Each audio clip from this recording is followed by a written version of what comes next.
Ditarin e pasdites në ekranin A2 CNN do të kemi një lidhje të drejt për drejt me Florian Haçkaj nga Gjeneva, I cili është pjesë e forumit për dialogun politik. Florian, të përshëndes, të falenderoj për kohën. Përshëndetje, Pandi, faleminderit nga unë. Je në grupin e të pesëve I kam quajtur unë për të organizuar të tryezë të gjithë faktorit opozitar. Më thuaj nëse kemi të reja nga kolegët që ti ke komunikuar në Tiranë, deri ku janë bisedimet, çfarë ka mbetur deri tek organizimi I tryezës së parë? 5 muskujtierë do të quaja unë. Shiko, ne po mundohemi, ju e keni parë, po mundohemi me partitë politike në Shqipëri, me shoqërinë civile, me aktivistë brenda Shqipërisë dhe jashtë Shqipërisë, aty vjen dhe pesha ime ndoshta duke qenë se jam në diasporë dhe bashkëdrejtoj diasporën për Shqipërinë e Lirë. Kështu që qëllimi jonë është të marrim sa më shumë të reja, nuk ka, ato janë të reja, por ka pasur aktivitet paktën brenda nesh gjatë ditës, me tentativa për të sjellë gjëra të tjera mbi, që do merren vesh në ditët në vazhdim. Ende asgjë e konfirmuar. Përfaqësuesit e diasporës do të jenë ata që u angazhuan edhe për votën e diasporës në të parat zgjedhje në Shqipëri, apo është zgjeruar, Florian? Jo, ne nuk vëjmë kufi, pra dhe unë jam futur në këtë forum si Flor Haçkaj, pra si një njeri që jam aktivizuar prej thuajse 6 vitesh, por diaspora për Shqipërinë e Lirë do jetë në atë tryezë, sepse është një element politik, po themi, diasporës, ku ka bërë bashkë me qindra e mira shqiptarë në këto vite. Ne duhet ta zgjerojmë të tryezë sa më shumë për njerëz që me të vërtet kanë diçka për të thënë, kanë guximin të denoncojnë, të flasin kundër qeverisë, sepse ai është një problem madhor sot, dhe duan të sjellin një ide konstruktive se si mund të përforcohet, si më thënë, forca e opozitës në Shqipëri. Nga fronti I Agron Shehajt edhe Arlin Qorit nuk kemi të reja, besoj, për pjesëmarrjen e tyre në këtë tryezë. Qëndrimet e tyre I kanë thënë publikisht. Për momentin ato janë qëndrimet, paktën nga Agron Shehaj që kanë ndjekur, kurse tek pjesa e Arlin Qorit bien domethënë që ata nuk duan asnjë bashkëpunim, janë vetëm, janë atë rrugën e tyre që unë I respektoj për rrugën e tyre, dhe ka një qëllim personal për të ngritur si parti dhe për të mos parë se çfarë mund bëhet për të përbashkuar forcat. Është për të ardhur keq në gjendjen që është Shqipëria, megjithatë unë respektoj personalisht mendimin e tyre. Engeleta Libeja, Lulzim Basha, kanë pyetur dhe kolegët e tu të forumit, janë kontaktuar për të qenë pjesë e tryezës apo jo? Ne po e mendojmë edhe këtë, me thënë drejtën, duhet parë njerëz që kanë peshë, njerëz që kanë dëshirë të angazhohen, por ka disa njerëz që kanë qenë, kanë provuar veten, kanë dështuar me sukses dhe janë larguar nga terreni politik shqiptar. Pra të ftosh njerëz që janë, po them në rastin Zorit Bashë, që mund të jetë një përgjumje thellë, ta ftosh vetëm se ka qenë dikushi që ka bërë ndoshta edhe ato dëme të mëdha në opozitë, mua më duket e arsyeshme. Gjithsesi,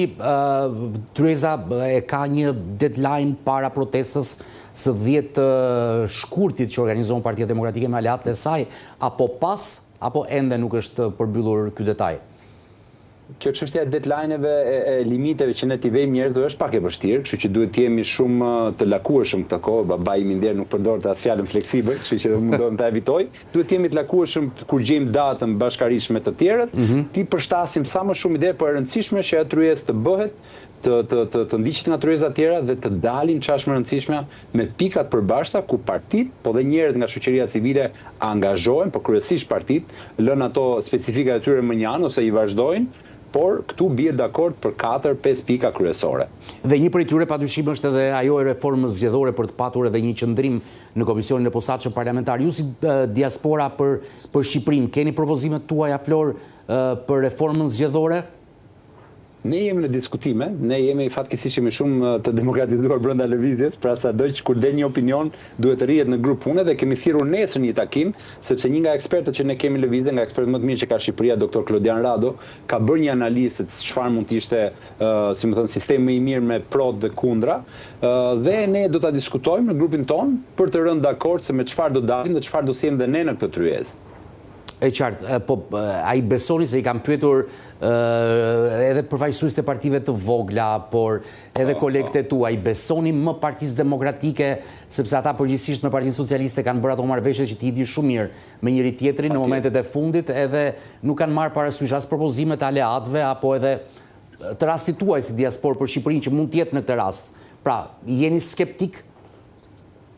patjetër që skepticizmi është aty, por ne në këtë rol neutraliteti që kemi marrë, pra që ka një peshë të madhe neutraliteti për të sjellë palën në tavolinën, për diskutuar të hapur, për të rënë dakord për disa pika, duhet i lëmë këto mënjan dhe të shohim përpara. Sepse po morëm barra me vete, se cili nga ne kemi ato ankesat tona, e rëndësishme është që ne si opozitar ngrejmë zërin, thrasin njerëzit në tryezë dhe me shpresën që të gjithë do jenë aq të vetëdijshëm sa është koha për të bërë një ndryshim. Rreziku ekziston gjithmonë, por kosto politike, pasi ke marrë pjesë në tryezë të tillë, pasi ke nënshkruar, ke rënë dakord për disa pika dhe nuk i mbahesh atyre, pastaj është dekepruese për cilën do parti që do ta mendoj, përfshi edhe Partinë Demokratike, sado e madhe që jetë, kjo mund të jetë një kurrë edhe më të madhe nëse ata do mendonin që të bënin në fund një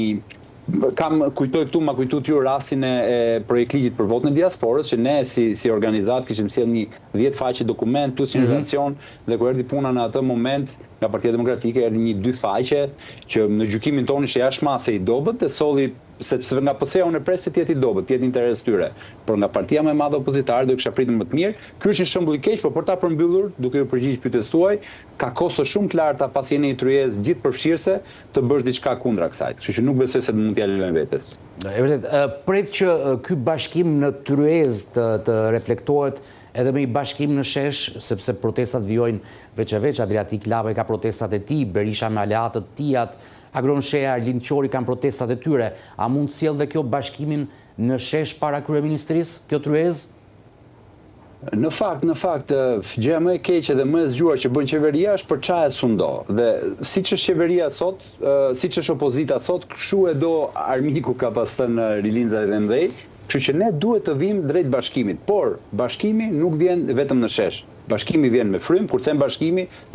i grupimeve të ndryshme rreth disa ideve, sepse ne nuk po tentojmë të bëjmë koalicion të bashkojmë partitë. Ne duam rreth disa ideve të bashkohen dhe këto të reflektohen pastaj qoftë në daljet në media për pika të caktuara, sepse duket sikur kemi shumë kohë, po ja është 2026, jemi në shkurt tani, 2027 ku janë zgjedhjet lokale, zgjedhjet vendore, vjen shumë shpejt, dhe opozita ka jetike të ketë qëndrim të përbashkuar në disa gjëra, dhe kryesore këtu është reforma zgjedhore që ne e tham, që të jetë një reformë zgjedhore ku partitë edhe të voglat, po dhe vetë një qytetarë do përfaqësohen më mirë. Dhe ne gjykojmë, pa u fut në detaj, që një proporcional kombëtar do ishte të paktën në mënyrën se si është ndarë Shqipëria, ku thuajse gjysma e popullsisë është jashtë, pra nuk ka më lidhje direkte ndoshta me vendin nga ku ka qenë regjistruar, mund të ishte një shpërndarje më e drejtë, megjithatë këto duhen parë në tryezë dhe me ekspertë me gjitha anët pro dhe kundër. Dhe pavarësisht kësaj, është edhe reforma tjetër territoriale që socialistët duan ta mbyllin brenda kësaj vere, sepse në bazë të kësaj reforme territoriale ne do të shkojmë në zgjedhjet lokale të vitit të ardhshëm, pra të 2027-s. Kështu që janë procese paralel.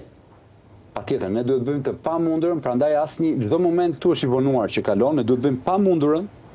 që opozita të përbashkohet rreth këtyre jo ideve, po të vijë me propozim konkret dhe të luftojmë me çdo mënyrë ta detyrojmë parlamentin, ta detyrojmë dhe palën e socialiste që mos të bëjë atë çfarë do, sepse ajo votat i ka dhe po do i bën, por me mjaftueshëm presion kombëtar dhe ndërkombëtar dhe me pjesët ligjore, unë besoj se kjo arrihet. Marr rastin konkret ku ne kishim vendim gjykatës kushtetuese dhe prapë të gjitha palët parlament e kaluan me 190 ditë vones ligjin për votën e diasporës, kështu që nuk duhet i lëm asnjë gjë taktikës minutës fundit, por duhet punojmë bashkarisht gjatë gjithë kohës. Një opozitë e bashkuar, jo 100% pa dy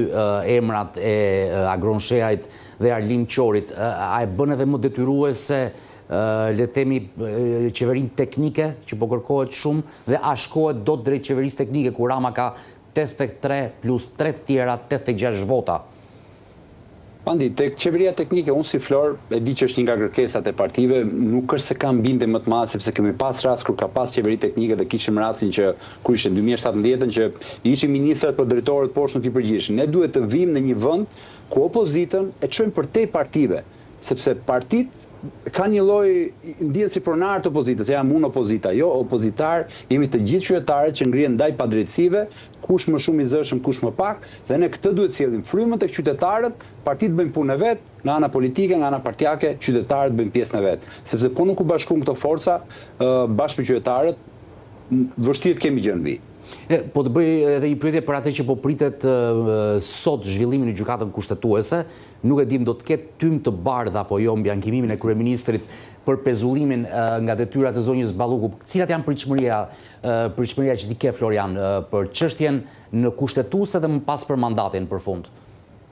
Në fakt kjo është një njollë e turpshme për komplet që nga shtetformimi shqiptar, që kemi korrupsion të tilla masave, po na shëmbën tunelet që janë bërë në drejtimin e asaj zonjës Balluku gjatë meshirat më të parë, dhe kemi rastin konkret ku shkruan nga Spaku dhe ende bëjnë lojra për të hequr mandatin, nuk kanë pritshmëri që ato do ta heqin mandatin, sepse fakti që po bëjnë gjithë këto lojra, të paktën parlamenti që do heqin imunitetin, tregon për keq. Megjithatë, ne duhet vazhdojmë çdo mjet presioni që kemi, qoftë edhe vetëm duke folur për këtë korrupsion, mos ta lëm që të kaloj, se ju e keni parë këto ditë, zonja Balluku ka dalë gjithandej duke folur me fermerët, thua se s'ka ndodhur asgjë, thua se s'ka kaq skandale dhe se s'ka një kërkesë për arrest të saj. Kështu që nuk duhet të rreshtim, duhet ngrimë zërin të gjithë sa mundemi. Flora Haçkaj, u të falenderoj për të lidhje të drejt për drejt nga Gjeneva, suksese me të gjithë kolegët në nismën që keni marrë për të organizuar këtë tryezë të opozitës. Faleminderit, Pandi, gjithë mirë.